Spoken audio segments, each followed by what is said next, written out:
ഇറാന് പിന്തുണ പ്രഖ്യാപിച്ച് ഇസ്രായേലിന് നേരെ ഹിസ്ബുള്ള ഭീകര സംഘടന മിസൈൽ ആക്രമണം നടത്തിയതിന് മറുപടിയായി ബെയ്റൂട്ടിലും തെക്കൻ ലെബനനിലുമായി മുതിർന്ന ഹിസ്ബുള്ള ഭീകരരെയും ഭീകരകേന്ദ്രങ്ങളെയും ലക്ഷ്യമാക്കി ആക്രമണം തുടരുകയാണ് ഇസ്രായേൽ സൈന്യം.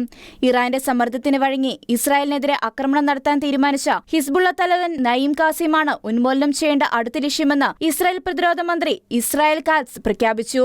ഇറാന്റെ പരമോന്നത നേതാവ് ആയത്തുള്ള അലി ഖമേനിയുടെ പാത പിന്തുടരുന്നവർക്കെല്ലാം ഖമേനിയുടെ അവസ്ഥ തന്നെ വരുമെന്നും കാറ്റ്സ് മുന്നറിയിപ്പ് നൽകി. അതേസമയം ഹിസ്ബുള്ളയ്ക്കെതിരെ ദിവസങ്ങളോളം നീണ്ടുനിൽക്കുന്ന ആക്രമണ പദ്ധതിയാണ് ഇസ്രായേൽ തയ്യാറാക്കിയിരിക്കുന്നതെന്ന് IDF chief of staff Eyal സമീറും വ്യക്തമാക്കി. ലെബനനിലെ 50ഓളം ഗ്രാമങ്ങളിലെ ജനങ്ങളോട് ഒഴിഞ്ഞുപോകാൻ ഇസ്രായേലി സൈന്യം ആവശ്യപ്പെട്ടിട്ടുണ്ട്. ഇസ്രായേലിന്റെ ആക്രമണത്തിൽ ലെബനനിൽ നിരവധി പേർ മരിച്ചതായാണ് റിപ്പോർട്ട്. ലെബനനിലെ ഡസൻ കണക്കിന് ഹിസ്ബുള്ള കേന്ദ്രങ്ങളാണ് ഇസ്രായേൽ ആക്രമണം നടത്തിയത്. ഇസ്രായേൽ വ്യോമാക്രമണത്തിൽ നിരവധി ഹിസ്ബുള്ള ഭീകര നേതാക്കൾ കൊല്ലപ്പെട്ടതായാണ് റിപ്പോർട്ട്. ആക്രമണത്തിൽ ഹിസ്ബുള്ളയുടെ പാർലമെന്ററി വിഭാഗം തലവൻ മുഹമ്മദ് റാദും കൊല്ലപ്പെട്ടു. ഭീകര സംഘടനയുടെ ഡസൻ കണക്കിന് കമാൻഡ് സെന്ററുകളും റോക്കറ്റ് വിക്ഷേപണ കേന്ദ്രങ്ങളും IDF ആക്രമിച്ചു.